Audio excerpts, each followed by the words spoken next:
Mittal house में उस रात ऐसा तूफान आने वाला था जिसकी किसी ने कल्पना भी नहीं की थी। एक रहस्यमयी महिला मित्तल परिवार को बंधक बनाकर खुलासा करेगी कि उसने राध्या का अपहरण किया है और उसका असली निशाना कानपुर महोत्सव है, जहां हजारों लोग, मीडिया और बड़े नेता मौजूद रहेंगे। वह एक बम की धमकी देकर पूरे परिवार को डराती है। प्रथम बहादुरी दिखाते हुए उसके हाथ से बम छीनने की कोशिश करता है, लेकिन महिला बताती है कि वह सिर्फ एक नकली खिलौना था और असली बम पहले ही अपनी जगह पहुंच चुका है। यह सुनते ही पूरे घर में सन्नाटा छा जाता है। किसी की समझ में नहीं आता कि आखिर यह महिला कौन है और उसका मकसद क्या है। उसके चेहरे पर खतरनाक मुस्कान होती है और आंखों में बदले की आग साफ दिखाई देती है। वह बताती है कि कल कानपुर की सुबह एक ऐसा मंजर लेकर आएगी जिसे लोग वर्षों तक नहीं भूल पाएंगे। उसके शब्द सुनकर सभी के चेहरों से रंग उड़ जाता है और प्रथम की आंखों में अपनी पत्नी राध्या को बचाने की बेचैनी और बढ़ जाती है।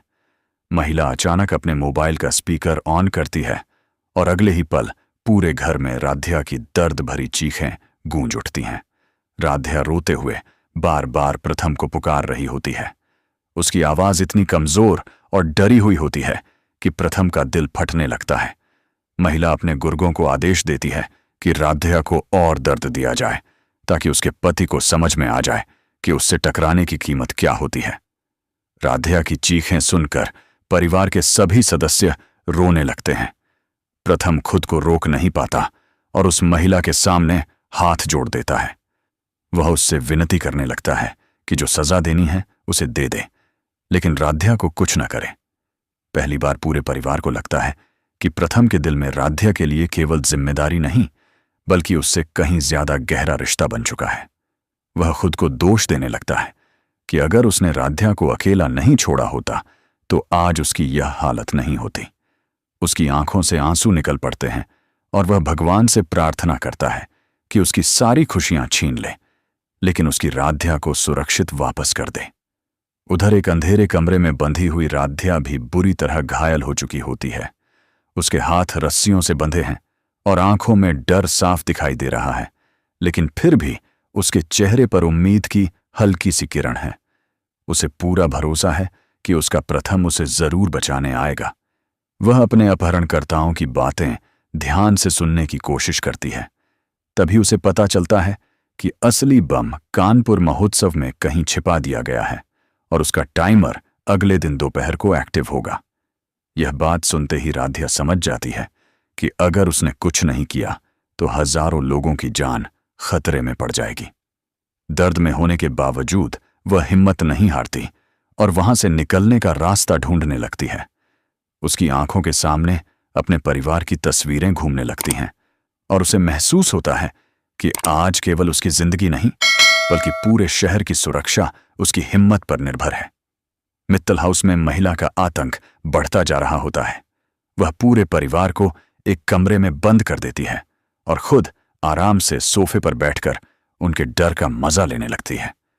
वह कहती है कि कल जब कानपुर महोत्सव में विस्फोट होगा तो टीवी चैनलों पर केवल उसका नाम गूंजेगा।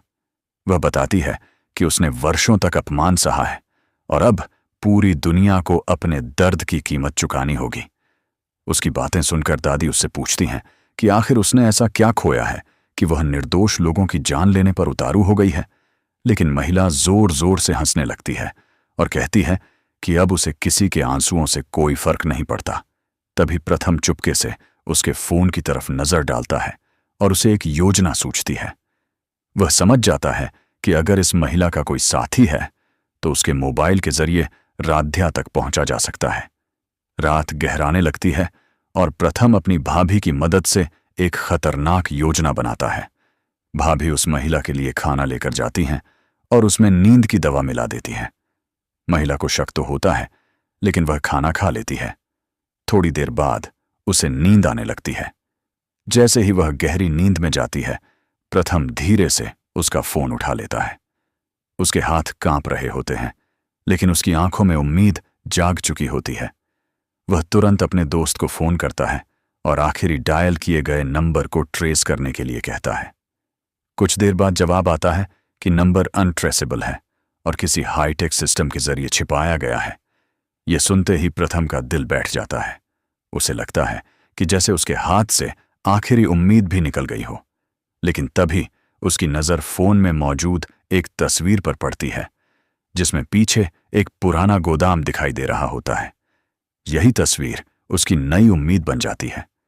इसी बीच राध्या अपने बंधन खोलने की कोशिश कर रही होती है। अचानक उसे पास में पड़े एक टूटे हुए कांच का टुकड़ा दिखाई देता है। वह धीरे धीरे अपने हाथ की रस्सी काटना शुरू करती है। उसके हाथों से खून निकलने लगता है, लेकिन वह रुकती नहीं। तभी एक गुर्गा कमरे की तरफ बढ़ता है। राध्या तुरंत वापस पहले जैसी स्थिति में बैठ जाती है। गुर्गा उसके सामने खाना रखकर चला जाता है। जैसे ही वह जाता है, राध्या फिर अपनी कोशिश शुरू कर देती है। आखिरकार रस्सी खुल जाती है। वह दरवाजे की तरफ बढ़ती है, लेकिन तभी बाहर से किसी के कदमों की आवाज सुनाई देती है। वह डर जाती है और वापस अपनी जगह बैठ जाती है। उसकी आंखों से आंसू बहने लगते हैं, लेकिन अगले ही पल उसे प्रथम की बात याद आती है कि मुश्किल कितनी भी बड़ी हो, हिम्मत कभी नहीं हारनी चाहिए। यही याद उसे दोबारा